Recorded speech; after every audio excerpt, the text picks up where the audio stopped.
साना हजुर छ नि भन। आज के थाहा छ तपाईँलाई?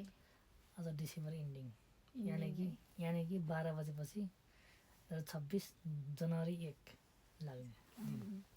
तपाईँको 2025 कस्तो रह्यो?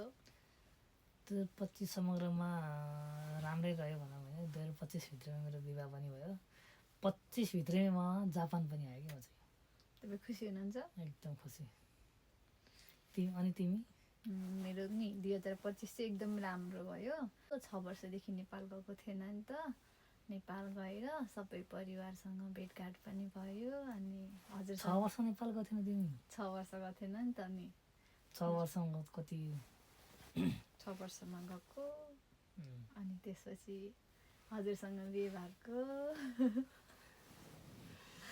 अनि एकदम राम्रो भयो। अनि छिटै धेरै समय स्पेन्ड गर्न पाइएन फ्यामिलीसँग, यता पनि उता पनि। त्यो चाहिँ थोरै मनमा कस्तो खल्लो लाग्छ, तर पनि राम्रो भयो। जति समय स्पेन्ड गर्न पाएँ एकदम रमाइलो भयो। अनि 2025 मै हजुर पनि आउनुभयो होइन। अब हाम्रो 2025 त एकदम राम्रो भयो, तपाईँको पनि होइन, मेरो पनि। अब हामी के भन्दैछौँ भने अब भोलिबाट 2026 सुरु हुँदैछ। भोलिबाट मात्रै होइन, केही घन्टामा भन्नुपर्छ। केही घन्टामा हजुर। केही घन्टामा केही सेकेन्डमा भन्नुपर्छ। सेकेन्डमा पनि अब भन्न सीमित पनि छन् होइन तिमीहरू। त्यही भएर अब तपाईँहरू सबैजनाको 2026 चाहिँ एकदमै राम्रो बनोस्, राम्रो वर्ष बनोस्।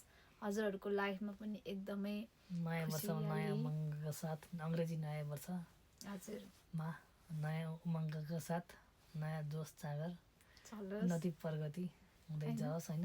समग्रमा यो भिडियो हेरिरहने साथीहरूलाई पनि होइन, हजुर तपाईँहरूको लाइफमा एकदम राम्रो घटना एकदम मोमेन्ट कि यस्तो नि हामीले जस्तै टिकटक तपाईँहरूले पनि हालेको देख्न पाऊँ।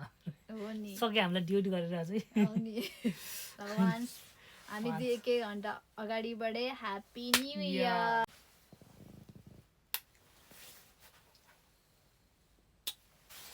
By by.